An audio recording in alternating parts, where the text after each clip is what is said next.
कठिनाइयों या संकट के समय में मन का तनाव और विचलित हो जाना एक सामान्य मानव अनुभव है, भले ही व्यक्ति भगवान पर कितना भी विश्वास रखता हो।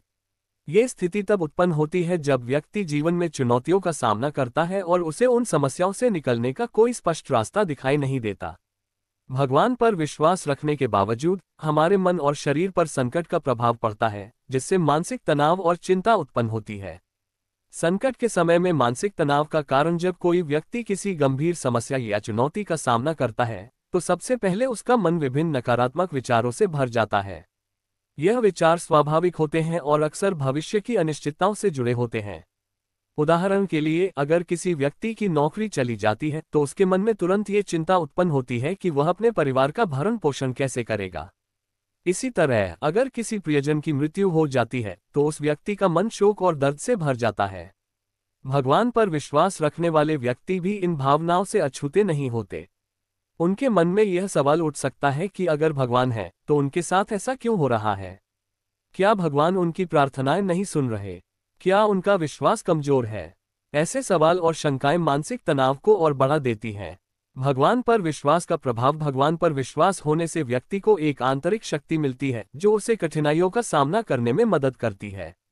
विश्वास ये सिखाता है कि भगवान हर परिस्थिति में हमारे साथ है और जो कुछ भी होता है वह हमारी भलाई के लिए ही होता है। हालांकि यह विश्वास हमेशा तुरंत मानसिक शांति नहीं ला सकता। संकट के समय में भी व्यक्ति के मन में संदेह, चिंता और भय उत्पन्न हो सकते हैं। उदाहरण के लिए, भगवान पर गहरी आस्था रखने वाले भी कभी कभी अपने जीवन में आने वाले संकटों से डरते हैं और इस डर से उनकी आस्था कुछ समय के लिए डगमगा सकती है। ये स्वाभाविक है और यह किसी की आस्था की कमी को नहीं दर्शाता, बल्कि ये दिखाता है कि हम सभी इंसान हैं और हमें अपनी भावनाओं और संघर्षों से गुजरना पड़ता है। तनाव और विचलन से निपटने के तरीके। प्रार्थना और ध्यान। जब भी व्यक्ति को संकट का सामना करना पड़ता है तो भगवान के साथ अपने संबंध को और गहरा करने के लिए प्रार्थना और ध्यान का सहारा लेना चाहिए। यह मन को शांति और संतुलन प्रदान करता है। ध्यान के माध्यम से व्यक्ति अपने विचारों को नियंत्रित कर सकता है और आंतरिक शांति पा सकता है। धैर्य का अभ्यास। भगवान पर विश्वास रखने वाले व्यक्ति को ये समझना चाहिए कि हर चीज का एक समय होता है और जो भी संकट है वह भी समय के साथ खत्म हो जाएगा।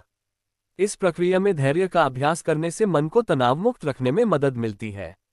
आभार व्यक्त करना। व्यक्ति को यह महसूस करना चाहिए कि भले ही वह संकट से गुजर रहा है, लेकिन उसके जीवन में अब भी बहुत सी अच्छी चीजें हैं।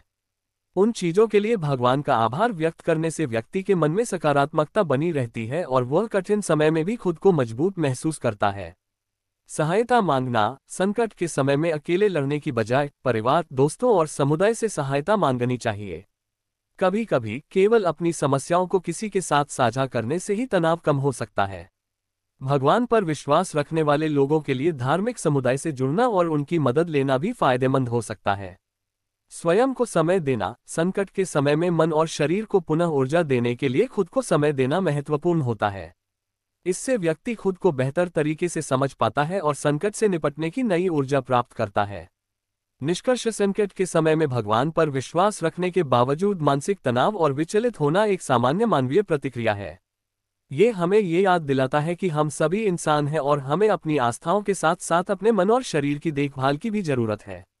भगवान पर विश्वास हमें संकटों का सामना करने की शक्ति और साहस प्रदान करता है, लेकिन हमें अपने तनाव को समझदारी से प्रबंधित करने के लिए धैर्य, ध्यान और सहयोग का भी सहारा लेना चाहिए।